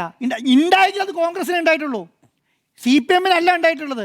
ഉണ്ടായത് കോൺഗ്രസിനാണ്. അതുകൊണ്ടാണ് ഞാൻ പറഞ്ഞത് CPM അധികാരത്തിൽ വന്ന സമയങ്ങളിലൊന്നും ഇവരുടെ ആരെയും സപ്പോർട്ട് കൊണ്ടല്ല. പക്ഷേ ഇപ്പം എന്താണ്, ഇപ്പം NSS ഞാൻ പറഞ്ഞത് ശബരിമലയ്ക്കെതിരെ ശക്തമായ നിലപാട് സ്വീകരിച്ചു എന്ന് NSS വിശ്വസിച്ചിരുന്ന സുകുമാരൻ നായർ തന്നെ CPM-ന് അനുകൂലമായ നിലപാട് സ്വീകരിക്കുകയാണ് എന്ന് പറഞ്ഞാൽ അത് വലിയ മാറ്റമാണ്. കാരണം കോൺഗ്രസിലെ ആഭ്യന്തര കാര്യങ്ങളിൽ ഇടപെട്ടുകൊണ്ടിരുന്ന ഒരാളാണ് NSS സുകുമാരൻ നായർ അല്ലേ. താക്കോൽ സ്ഥാനം വേണമെന്ന് പറഞ്ഞ ഒരാഴ്ചക്കുള്ളിൽ രമേശ് ചെന്നിത്തല ആഭ്യന്തരമന്ത്രിയായ പാർട്ടിയാണ് കോൺഗ്രസ് അല്ലേ. അപ്പോൾ അവർ ആഭ്യന്തര കാര്യങ്ങളിൽ ഇടപെട്ട ആളാണ്. ആ ഇടപെട്ട ആൾ വരെ അവിടുന്ന് പരിപാടി നിർത്തിയിട്ട് ആരടുത്തേക്ക് വന്നു, ഈ പറയുന്ന CPM-ന് അനുകൂലമായി വന്നു, ഇടതുപക്ഷത്തിന് അനുകൂലമായി വന്നു. അതാണ് ഞാൻ പറഞ്ഞു വരുന്നത്. അപ്പോൾ ഇത് മനസ്സിലാക്കാൻ കോൺഗ്രസിന് കഴിയുന്നില്ല എന്നുള്ളതാണ്. ഇന്നലെ അദ്ദേഹം പറഞ്ഞെന്താ അറിയോ, ലൈസൻസിങ് ഓഫീസർമാരില്ല, ലൈസൻസ് ചെയ്യാൻ വേണ്ടിയിട്ട് കോൺഗ്രസിൽ ആൾക്കാരില്ല. എനിക്കൊരു കാര്യം പറയാനുണ്ട്. അത് ആരോട് പറയും? അതാരാണ് ഈ വീട്ടിൽ പരിപാടിയെല്ലാം നടത്തി വീട്ടിലിരിക്കുന്ന പത്തനംതിട്ടയിലെ PJ കുര്യനോട് പോയി പറയണോ? അതാണ് പറയും. ഇവിടെ പ്രതിപക്ഷ നേതാവില്ലേ, ഇവിടെ KPCC പ്രസിഡന്റുമാരില്ലേ, ഇവിടെ KPCC വൈസ് പ്രസിഡന്റുമാരില്ലേ, ആരുമില്ലേ, MLA-മാരില്ലേ? അവർക്ക് വേറൊരാൾ ഇറങ്ങേണ്ടി വരുന്നു. പരിപാടി നിർത്തി ഞാനതാ സ്വസ്ഥമായി വീട്ടിലേക്ക് ഒതുങ്ങിയ ആൾ തിരിച്ചു വന്ന് കഥ പറയേണ്ട അവസ്ഥ വരും. ചോദ്യം, NSS ജനറൽ സെക്രട്ടറി സുകുമാരൻ നായരുടെ പിന്തുണ ഉള്ളതുകൊണ്ടോ SNDP-യുടെ പിന്തുണ? അതൊരിക്കലും ഇല്ല സാർ. അങ്ങനെയുള്ളതുകൊണ്ട് കൂടുതലേ ഉള്ളൂ. അങ്ങനെ കിട്ടിയാൽ അവരുടെ സപ്പോർട്ടും കൂടെ കിട്ടിയാൽ ഇപ്പോൾ ഉള്ളതിനേക്കാളും വലിയ വിജയത്തിലേക്ക് വരുമെന്ന് ഞാൻ പറഞ്ഞത്. അത്രേ ഉള്ളൂ. അപ്പം ജില്ലാ അടിസ്ഥാനത്തിൽ കോൺഗ്രസിന് വികസിക്കാൻ പറ്റുന്നുണ്ടോ? ഇനി ഒരൊറ്റ ഉദാഹരണം കൂടെ പറയാം. ഇത് ആരാ നയിക്കേണ്ടത്? DCC അധ്യക്ഷന്മാരല്ലേ. DCC അധ്യക്ഷന്മാരെ മാറ്റാൻ തുടങ്ങിയിട്ട് ഒരു വർഷമാകുമ്പോൾ കേട്ടോ. നാളെ മാറ്റും, മറ്റന്നാൾ മാറ്റും. അത് കഴിഞ്ഞ് ഡൽഹിയിൽ യോഗം, കൊച്ചിയിൽ യോഗം, ഡൽഹിയിൽ എല്ലാവരും കൂടെ പോയി ഒന്നിച്ചിരുന്ന് യോഗം നടത്തുന്നു. അത് കഴിഞ്ഞ് അവിടെ നിന്ന് അടിച്ച് പിരിഞ്ഞ് തിരിച്ചു വന്നു. പിന്നെ അതോടുകൂടി അവസാനിച്ചു. അത് അവരെ മാറ്റിയിട്ട് വേണം താഴേക്ക് മാറ്റാൻ കേട്ടോ. ഇനി ഇന്നലെ കഴിഞ്ഞ ആഴ്ച തീരുമാനം എടുത്തു. കോൺഗ്രസിലെ ACC എടുത്ത തീരുമാനം എന്താ അറിയോ, കേരളത്തിലെ നേതാക്കന്മാർ ആവശ്യപ്പെട്ടാൽ മാത്രം കേരളത്തിലെ ബാക്കിയുള്ള സംസ്ഥാനങ്ങളിലെല്ലാം പരിപാടി നിർത്തി. ഇനി ഇലക്ഷൻ ആയതുകൊണ്ട് ഇനി പുനഃസംഘടന ഇല്ല. കേരളത്തിലെ നേതാക്കന്മാർ ആവശ്യപ്പെട്ടാൽ അവിടെ നിർത്തുന്നില്ല, അവിടെ ഒരു നിലപാടെടുക്കുന്നില്ല. എന്തുകൊണ്ട് നിലപാടെടുക്കാതെ? ഇനി അങ്ങനെ അല്ലെങ്കിൽ നിലപാട് പറയണം. ഇനി എന്താ, ഇലക്ഷൻ തീരുന്നത് വരെ പുനഃസംഘടന ഇല്ല, ബാക്കിയുള്ളവർക്കെങ്കിലും വർക്ക് ചെയ്യാൻ പറ്റുമല്ലോ. ഇപ്പോഴത്തെ അവസ്ഥ എന്താ? ഇപ്പോഴുള്ളവർക്ക് പോലും വർക്ക് ചെയ്യാൻ പറ്റില്ല. എന്നെ മാറ്റുമോ എന്ന് അവർ ആലോചിച്ചുകൊണ്ടിരിക്കുകയാണ്. അപ്പോൾ ഇത് കോൺഗ്രസിൻ്റെ നിലപാടിൻ്റെ പ്രശ്നം കൊണ്ടാണ് കോൺഗ്രസ് അധികാരത്തിൽ വരാത്തത്. അല്ല, ജനങ്ങൾക്ക് താല്പര്യം ഉണ്ടാവും ചിലപ്പോൾ കോൺഗ്രസ് അധികാരത്തിൽ വന്നോട്ടെ. അപ്പൊ ഈ ആത്മവിശ്വാസം ഗുണം ചെയ്യുന്നുള്ളതാണ് 100%. ശരി. സുജയ, ഉയർന്ന ആത്മവിശ്വാസത്തിലാണോ ഇടതുപക്ഷം? ഉറപ്പായിട്ടും ഉയർന്ന ആത്മവിശ്വാസത്തിൽ നിന്ന് വരുന്ന പ്രതികരണങ്ങളാണ് നമ്മൾ കണ്ടുകൊണ്ടിരിക്കുന്നത്. കാരണം ഒരു കോമ്പറ്റീഷൻ ഇല്ലാതാകുമ്പോഴാണ് ആത്മവിശ്വാസം കൂടുന്നത്, അല്ലേ? കാരണം നമുക്കൊരു പെട്ടെന്ന് ജയിക്കാൻ കഴിയുന്ന ഒരു മത്സരമാണ് എന്ന് തോന്നി തുടങ്ങുമ്പോഴേക്കും ആത്മവിശ്വാസത്തിന്റെ തോത് കൂടും. അത് ചിലപ്പോൾ അമിത ആത്മവിശ്വാസത്തിലേക്കും പോകും. അപ്പോൾ ഈ ഉയർന്ന ആത്മവിശ്വാസം അത് ഉയർന്നുയർന്ന് അമിത ആത്മവിശ്വാസത്തിലേക്ക്, ഓവർ കോൺഫിഡൻസിലേക്ക് എത്തിച്ചേരുമോ എന്നുള്ള ഒരു സംശയം എനിക്കില്ലാതില്ല. എന്തായാലും നിലവിൽ അത് ഉയർന്നു നിൽക്കുകയാണ്. ഉയർന്നു നിൽക്കുന്നത് നമ്മൾ കാണുന്ന കാര്യം പറയണമല്ലോ. അപ്പോൾ ആ ഉയർന്നു നിൽക്കുന്ന ആത്മവിശ്വാസത്തിന്റെ അടിസ്ഥാനം എന്താണ് അതിന്റെ അടിത്തറ എന്ന് നോക്കിക്കഴിഞ്ഞാൽ ഒന്നാമത്തേത് മത്സരമില്ല എന്നതാണ്. തങ്ങൾക്ക് കൃത്യമായി മുന്നോട്ട് പോകാൻ സാധിക്കുന്ന ഒരു സാഹചര്യമുണ്ട് എന്ന് NSSന്റെ ഒരു എൻഡോഴ്സ്മെന്റ് വന്ന മുതലാണ് CPIMന് തോന്നി തുടങ്ങുന്നത്. G. സുകുമാരൻ നായർ ആഗോള അയ്യപ്പ സംഗമത്തിന് പ്രതിനിധിയെ വിടാം എന്നുള്ള തീരുമാനം അറിയിച്ചപ്പോൾ മുതലാണ് ഈ ആത്മവിശ്വാസത്തിന്റെ തോത് കൂടി വരുന്നത്. അതിനു മുൻപും തുടർഭരണം ഉറപ്പാണ് എന്ന് പറയുന്നുണ്ടെങ്കിലും ഇത്രയും ആത്മവിശ്വാസത്തിലേക്ക് പറയുന്നത് SNDPയും NSSും ചേർന്ന് ഒരു മുന്നണിയുടെ പിന്നിൽ അണിനിരക്കും എന്നുള്ള ഒരു സാഹചര്യത്തിലേക്ക് കേരള രാഷ്ട്രീയം ഇതിനു മുൻപ് ഇത്രയും പ്രകടമായി വരുന്നത് നമ്മൾ കണ്ടിട്ടില്ല. അതൊരു ഇടതുപക്ഷത്തിന്റെ ഭാഷയിൽ പറഞ്ഞാൽ ജിമ്മി സാർ റാഡിക്കലായിട്ടുള്ള ഒരു മാറ്റമെന്ന് നമുക്ക് പറയാമല്ലേ? അപ്പോൾ അങ്ങനെ റാഡിക്കലായ ഈ രണ്ട് കൂട്ടരെയും കൂടെ ഒന്നിച്ച് ഞങ്ങളുടെ കൂടെ നിർത്തി ഞങ്ങൾ മുന്നോട്ട് പോകുന്നു എന്ന് പറയുന്നത് ആ ഒരു പ്രത്യയശാസ്ത്രത്തിന്റെ കെട്ടുകളെല്ലാം പൊട്ടിച്ച് പ്രതിക്രിയാവാദികളും ഭൗതികവാദികളും അതെ ആ അന്തർധാര സജീവമാണ് എന്ന് മാത്രമല്ല ആ അന്തർധാര ഒന്നായി മാറുന്നു എന്നുള്ളതാണ്. പ്രത്യേകം ചാലുകളിലൂടെ ഒഴുകിയിരുന്നത് ഇപ്പോൾ ഒരു പുഴയായി ഒന്നിച്ചൊഴുകുന്നതാണ് കേരള രാഷ്ട്രീയത്തിൽ നമ്മൾ കണ്ടുകൊണ്ടിരിക്കുന്ന മാറ്റം. എനിക്ക് സന്തോഷാണ് നല്ല ഭരണം കണ്ടിട്ട് നല്ല കാര്യം പറയാൻ പറ്റില്ല. നല്ല ഭരണം കണ്ടിട്ട് ജനങ്ങൾ സർക്കാരിന്റെ കൂടെ കൂടുമ്പോൾ അതൊന്നും സഹിക്കാൻ കഴിയുന്നില്ല. പിന്നെ പ്രതിക്രിയാവാദികള് അല്ല ഞാൻ ഈ സാർ ഇങ്ങനെ വിഷമിക്കാതെ. എനിക്ക് വിഷമല്ല, എനിക്ക് സന്തോഷമുള്ളൂ. നിങ്ങളിത് പറയുന്നത് കണ്ണു നിറയുന്നുണ്ട്. സന്തോഷം. ശരി, അപ്പോൾ ഞാൻ പറഞ്ഞു വന്നത് ഈ ഉയർന്ന ആത്മവിശ്വാസത്തിന്റെ അടിസ്ഥാനം എന്ന് പറയുന്നത് മത്സരമില്ല. ആമയും മുയലും പന്തയം വെച്ചിട്ട് ഓടിയതുപോലെയാണ്. മുയലങ്ങ് കുറെ ഓടി, ആമ പതുക്കെ വരികയല്ലേ ഉള്ളൂ, ആമ ഓടില്ല എന്നൊക്കെ പറഞ്ഞിരിക്കുകയാണ്. പക്ഷേ കോൺഗ്രസിനെ അങ്ങനെ അണ്ടർ എസ്റ്റിമേറ്റ് ചെയ്യുകയൊന്നും വേണ്ട.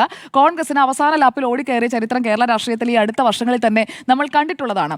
കാരണം അത്രയും ആത്മവിശ്വാസത്തോടെ പോകുമ്പോഴും ലോക്സഭാ തെരഞ്ഞെടുപ്പിൽ കനൽ ഒരു തരിയാക്കി മാറ്റിയത് എങ്ങനെയാണ് എന്ന് നമ്മൾ കണ്ടതാണല്ലോ. അപ്പോൾ അതിനുശേഷം ആ കനൽ തരി ഞങ്ങൾക്ക് വീണ്ടെടുക്കാൻ കഴിയും. മാപ്പ് പറഞ്ഞതിന് ശേഷം നടന്ന ലോക്സഭാ തെരഞ്ഞെടുപ്പിൽ എങ്ങനെയാണ്? കനൽ ഒരു തരി, BJP ഒരു തരി, അങ്ങനെ 2 തരി. ബാക്കി 18 തരിയും എവിടെയാണ്? UDFിലാണ് നിൽക്കുന്നത്.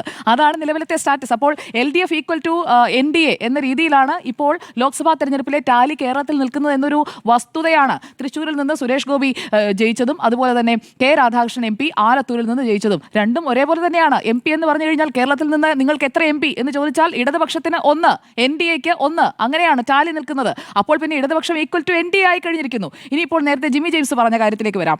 ഇവിടെ BJP സീറ്റ് നേടുമോ എന്നതാണ് താങ്കളുടെ സംശയമെങ്കിൽ നേടും, ഉറപ്പാണ്.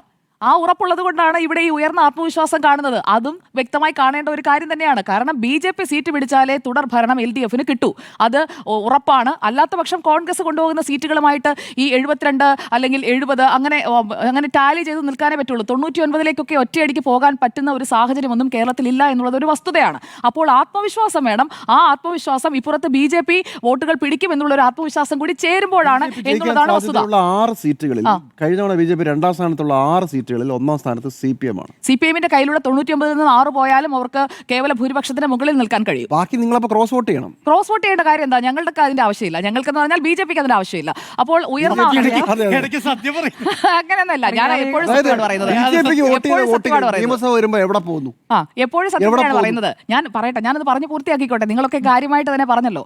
അപ്പോൾ ഇവിടെ ഈ സാറിന്റെ ആത്മവിശ്വാസം നല്ലതാണ്. കാരണം ആ ആത്മവിശ്വാസത്തിന്റെ അടിസ്ഥാനം ഇപ്പുറത്ത് BJP ഇത്ര സീറ്റുകൾ നേടും, അവിടെ UDFന് നിലം തൊടാൻ കഴിയില്ല, കോൺഗ്രസിന് നിലം തൊടാൻ കഴിയില്ല എന്നതുകൂടി മുൻനിർത്തിക്കൊണ്ട് തന്നെയാണ് ഇടതുപക്ഷത്തിന് 99ലേക്ക് BJPക്ക് രക്ഷയുള്ളൂ പറയല്ലേ. കോൺഗ്രസ് മുക്ത ഭാരതത്തിലൂടെയല്ലേ ഇന്ത്യയിൽ ഇപ്പോൾ 3ാം ടൈമിലേക്ക് എത്തിയിരിക്കുന്നത്. അല്ലാതെ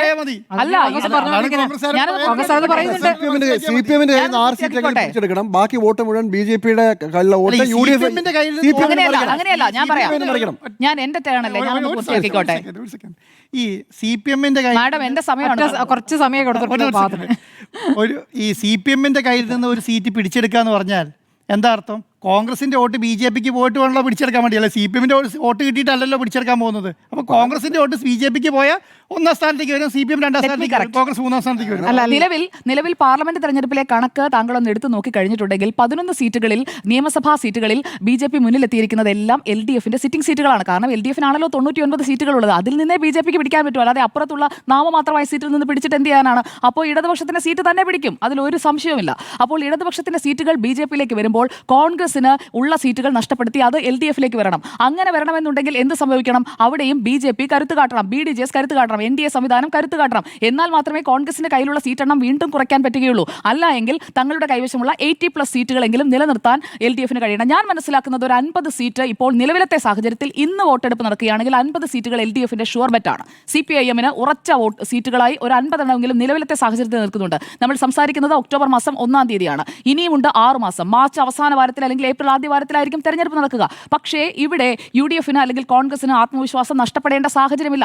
ആമയും മുയലും തമ്മിലുള്ള മത്സരം ഓർത്താൽ മതി. കുറേ ദൂരം അവർ ഓടിപ്പോയിട്ടുണ്ട്. നിന്നിടത്ത് നിൽക്കാതെ ഒന്ന് അനങ്ങിയെങ്കിലും തുടങ്ങണം. അങ്ങനെ അനങ്ങി തുടങ്ങിയാൽ UDF-ന് ഇനിയും സാധ്യതയുണ്ട്. ആ സാധ്യത അവർ പ്രയോജനപ്പെടുത്തണം. കാരണം രാഷ്ട്രീയത്തിൽ ആരെങ്കിലും ഒരാൾ സ്ഥിരമായി തോറ്റുകൊണ്ടിരിക്കുന്നത് അത്ര നല്ല കാര്യമല്ല.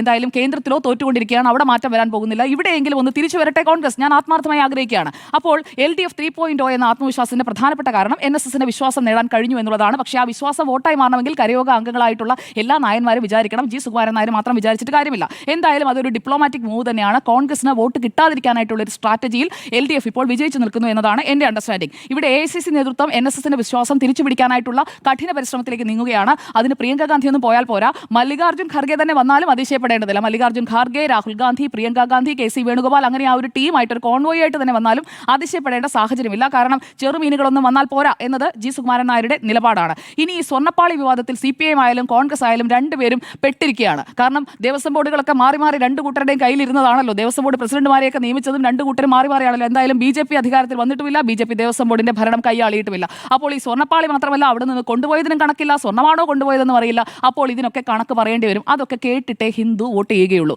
അല്ലാതെ ഹിന്ദു സമൂഹത്തിന്റെ വോട്ട് ഒന്നാകെ ഇങ്ങോട്ട് വരുമെന്ന് ആരും പ്രതീക്ഷിക്കേണ്ട. കോടതിയിൽ തന്നെയാണ് ആ വിശ്വാസം നിൽക്കുന്നത്. അപ്പോൾ കെയർലെസ് ആയിട്ടാണ് ദേവസ്വം ബോർഡുകൾ കൈകാര്യം ചെയ്തിരുന്ന ശബരിമല വിഷയം എന്നുള്ളത് വ്യക്തമാണ്. ഇനി BJP-യുടെ സ്റ്റാൻഡ് എന്താണ്? BJP ഹിന്ദു സമൂഹത്തിന്റെ ഒപ്പമാണ് എന്ന് ദേശീയ തലത്തിൽ തന്നെ എടുത്തിരിക്കുന്ന നിലപാടാണ്. ക്ഷേത്രങ്ങളുടെ കാര്യത്തിൽ പ്രത്യേകിച്ചും, ആചാരങ്ങളുടെ കാര്യത്തിൽ പ്രത്യേകിച്ചും. അപ്പോൾ ആ വിശ്വാസം നിലനിർത്തി തന്നെ മുന്നോട്ട് പോകും. അവിടെ ആർക്കും ഒരു പ്രൊപ്പഗാൻഡ ഉണ്ടാക്കേണ്ട ആവശ്യമില്ല. ഇനി പബ്ലിക് മൂഡ് എന്തായിരിക്കും മാർച്ച് ആകുമ്പോഴേക്കും? നമ്മൾ കണ്ടതാണ്, കോവിഡൊക്കെ വന്നപ്പോൾ എന്ത് പെട്ടെന്നാണ് ആന്റി ഇൻകംബൻസി ഉണ്ടായിരുന്ന സ്ഥലങ്ങളിൽ പോലും അത് മാറി മറിഞ്ഞത് തുടർ ഭരണത്തിലേക്ക് പോയത്. ആൻഡോ സർ പറഞ്ഞ ആ പോയിന്റിനോട് ഞാൻ എഗ്രി ചെയ്യുകയാണ്. കാരണം പബ്ലിക് മൂഡ്, പബ്ലിക് സെന്റിമെന്റ് അത് ഇപ്പോഴത്തെ സാഹചര്യത്തിൽ ഇടതുപക്ഷത്തിന് അനുകൂലമായും കുറേ ഭാഗങ്ങളിൽ കിടക്കുന്നുണ്ട്. പക്ഷേ അണ്ടർലൈങ് ഫാക്ടേഴ്സ് എന്ന് പറയുന്ന അടിയൊഴുക്കുകൾ ഉണ്ടാക്കാൻ ഉള്ള ഓപ്ഷൻസ് ഇവിടെ കോൺഗ്രസിന് നിൽക്കുന്നുമുണ്ട്. കാരണം കൃത്യമായി എക്സ്പോസ് ചെയ്യണമെന്നേ. ഇവരിങ്ങനെ ഹൈഡ് ചെയ്ത് മൂടി വെച്ചിരിക്കുന്നതൊക്കെ പുറത്തു കൊണ്ടുവരണം. അതിന് അവസാനം പോയിട്ട് ചുമ്മാ ഇങ്ങനെ പുറത്ത് കിളച്ചാൽ പോരാ, അടിയിൽ നിന്ന് മാന്തിയെടുക്കണം. ഇത്രയും കാലം ചെയ്തു വെച്ചത് എന്തൊക്കെയാണ്? ഈ സ്വർണ്ണപ്പാളി അടക്കം എന്തുകൊണ്ട് ഇവർക്ക് ഇടപെടാൻ കഴിയുന്നില്ല? എത്ര നല്ല വിഷയമാണ്. ഈ വിഷയത്തിൽ എന്തുകൊണ്ട് കോൺഗ്രസ് ഇറങ്ങുന്നില്ല? അപ്പോൾ ഞങ്ങളും പിടിക്കപ്പെടുമെന്നുള്ള ടെൻഷൻ ഉള്ളതുകൊണ്ടല്ലേ? അല്ലായെങ്കിൽ ഇറങ്ങണമെന്ന് ഈ വിഷയത്തിൽ ഇറങ്ങുന്നില്ല. കോൺഗ്രസിന് ക്ഷീണം ഉണ്ടാകാതെ നോക്കണം എന്നുണ്ടെങ്കിൽ ഈ കാര്യത്തിൽ ഇനിയും പണിയെടുത്തേ പറ്റൂ. അതുപോലെ യൂത്ത് കോൺഗ്രസിനൊക്കെ ഒരു അധ്യക്ഷനെയൊക്കെ കൊണ്ടുവന്ന് സമരങ്ങളിലൂടെ ഒക്കെ ഇനിയുള്ള കാലത്ത് കൊണ്ടുപോകണം. ഇതുവരെ അധ്യക്ഷനെ പോലെ നിയമിക്കാൻ തീരുമാനിക്കാൻ കഴിഞ്ഞിട്ടില്ല. അപ്പോൾ മൂന്നാമതും ഇടത് സർക്കാർ വരുമെന്ന ആത്മവിശ്വാസത്തിന്റെ അടിസ്ഥാനം ഇപ്പുറത്ത് പണിയെടുക്കാതിരിക്കുന്ന മത്സരാർത്ഥിയാണ് ഉള്ളത് എന്നതുകൊണ്ട് മാത്രമാണ്. അപ്പോൾ അവർ പണിയെടുത്ത് തുടങ്ങിയിട്ടുണ്ടെങ്കിൽ ഈ ആത്മവിശ്വാസത്തിന്റെ തോത് താഴും. പക്ഷേ നന്നായി പണിയെടുക്കേണ്ടി വരും, നന്നായി വിയർത്ത് പണിയെടുക്കേണ്ടി വരും. AC മുറിയിലിരുന്ന് കമന്റ് ഇട്ടതുകൊണ്ടും ചോദ്യങ്ങൾ ചോദിച്ചുകൊണ്ടും മാത്രം കാര്യമില്ല. ശരി, ഉയർന്ന ആത്മവിശ്വാസത്തിലോ എന്നായിരുന്നു ചോദ്യം. യെസ് എന്ന് 3, നോ എന്ന് 1.